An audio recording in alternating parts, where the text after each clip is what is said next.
Hi guys, సింపుల్గా నా స్టైల్లో స్పైసీ చికెన్ కర్రీని ఎట్లా ప్రిపేర్ చేయాలో చూద్దాం. ఫస్ట్ అయితే నేను ఒక 4 ఆనియన్స్ అయితే తీసుకున్నా. దానన్నిటిని ఒక పెద్ద పెద్ద ముక్కల్లాగా అయితే కట్ చేసుకున్నా. ఆ తర్వాత కొంచెం కొరియాండర్ అండ్ పుదీనా, ఒక 4 చిల్లీ గ్రీన్ అవన్నీ అయితే తీసుకున్నా.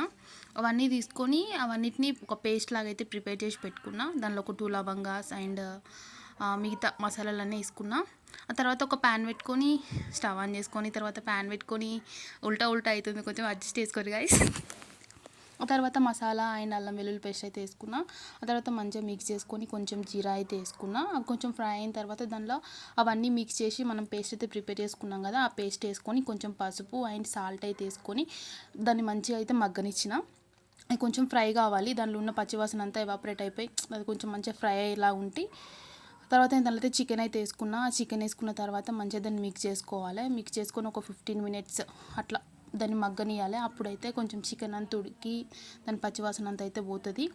దానిలో కొంచెం ధనియా పౌడర్ అండ్ గరం మసాలా అయితే యాడ్ చేసుకున్నా. ఇంట్లో ప్రిపేర్ చేసుకున్నా అవన్నీ మసాలాలు ఉంటాయి కదా, అవన్నీ అయితే కలిపి గరం మసాలా అయితే ప్రిపేర్ చేసుకున్నా. ఆ తర్వాత ఒక 15 మినిట్స్ తర్వాత ఇట్లా మనం ఒక 15 మినిట్స్ చికెన్ అయితే ఉడికిన తర్వాత దానిలో అయితే కారం వేసుకోవాలి. అప్పుడు కారం వేసుకున్న తర్వాత ఆ కారం కొంచెం మంచిగా ఉడికిన తర్వాత ఆ చికెన్ ముక్కలకంతా మంచిగా పడుతుంది కదా.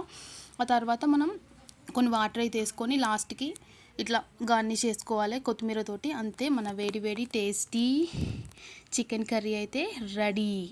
ఏముంది, ఒక ప్లేట్లో అయితే బగారా రైస్ వేసుకున్నా, మంచిగా చికెన్ కర్రీ వేసుకున్నా.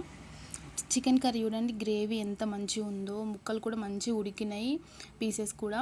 ఇంకేంది, దాన్ని కలుపుకొని చూడండి, పీస్ కూడా మంచిగా ఉడికిపోతుంది. నా స్టైల్లో ఇట్లా మీరు ట్రై చేయండి. బాయ్.